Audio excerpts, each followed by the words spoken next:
Back in 2015, I made my first prop. It was a budget build R2D2. We were even featured on a TV special.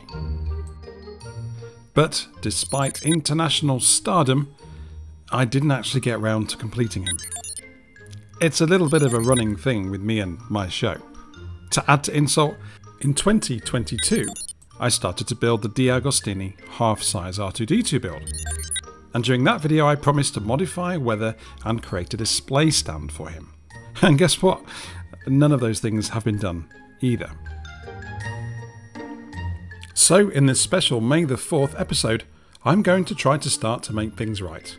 With the first in a series of Saving R2 videos, today I finally get round to weathering this little droid. Let's check it out. Well, it's May the 4th and this is our Star Wars holiday. In fact, the whole month of May for me is a time where I reflect on my love of Star Wars. Here I am, nearly 50 years of age, still playing with Star Wars toys, and I love it. R2D2 was one of my favourite droids in the franchise, and I particularly loved the way he appeared in A New Hope, Tatooine, beaten and worn look. For me, that told a story, and I was sucked into Star Wars at that point. One of the first things I do when I approach any project is to collect reference material, so I had a fun time looking at different shots of R2D2. And the crazy thing is, depending on what scene you're watching, R2D2's weathering changes. It's the kind of thing you only really notice when you approach a project like this, so that left me with some artistic license when I applied my weathering.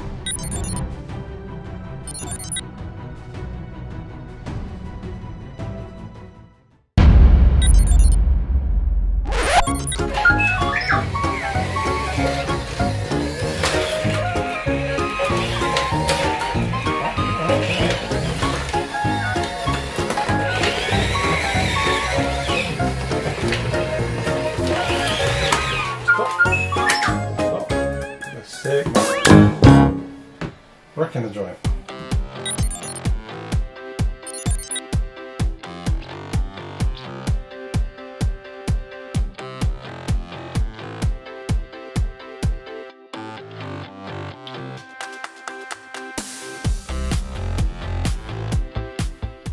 Given the fact that the D'Agostini droid is white plastic, the application of the weathering pass is going to be very consistent throughout.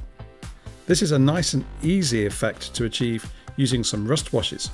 So I laid down the rust wash first to discolour the white, ensuring that I left enough in the panel lines to create those details. The intention then would be to revisit different parts of R2D2, tell a bit of a story with some individual and specific weathering here and there.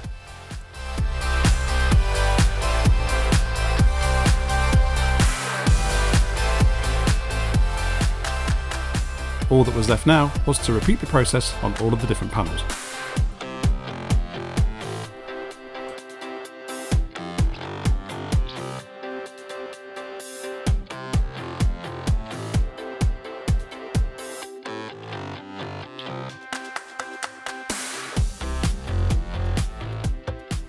As always, whilst I was building this, in my mind I was going off on a nostalgia trip. And you just have to appreciate how incredibly simple but effective R2D2's design is.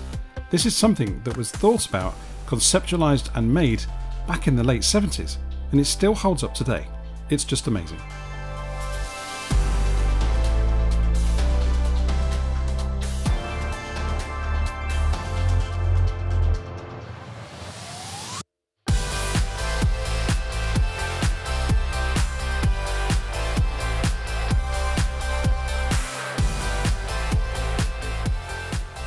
I think it's worth to point out that there are several times during any build where you do something and you make a change, and at that moment in time you question yourself, is this right? Is it working? 9 times out of 10, just continue, because as you start to add all of the different techniques and add everything else into the mix, generally it comes out just as you planned.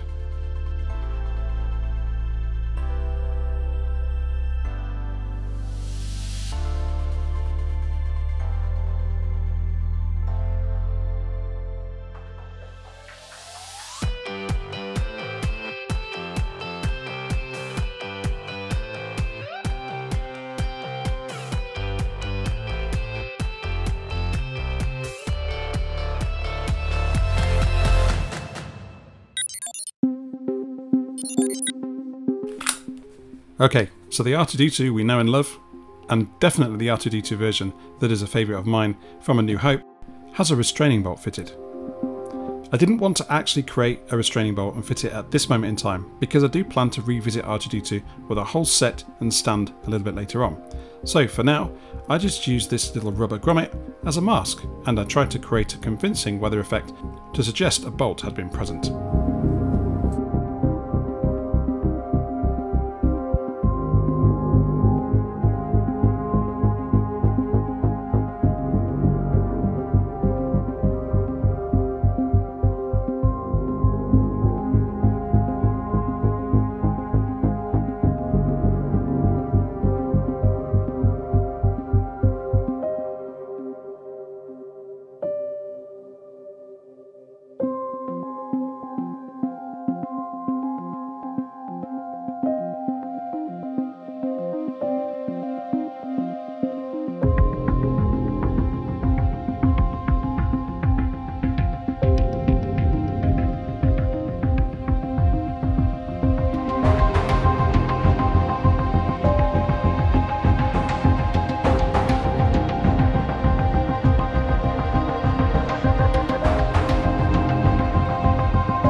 I'm using a technique here called sponge stippling, and essentially it allows you to create fine details on the surface. And as I was editing this particular section, again I was drawn to the beautiful design of R2D2. Hopefully these camera pans will get across just the sheer conceptualized genius of this droid.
Well guys, that's another May the 4th under our belts, and I hope you enjoyed my little ode to R2D2. This is the first in a series of improvements over the next couple of weeks. Now, if I can get R2D2 to behave just for a few seconds, we can check out those awesome reveals. Until next time guys, take care.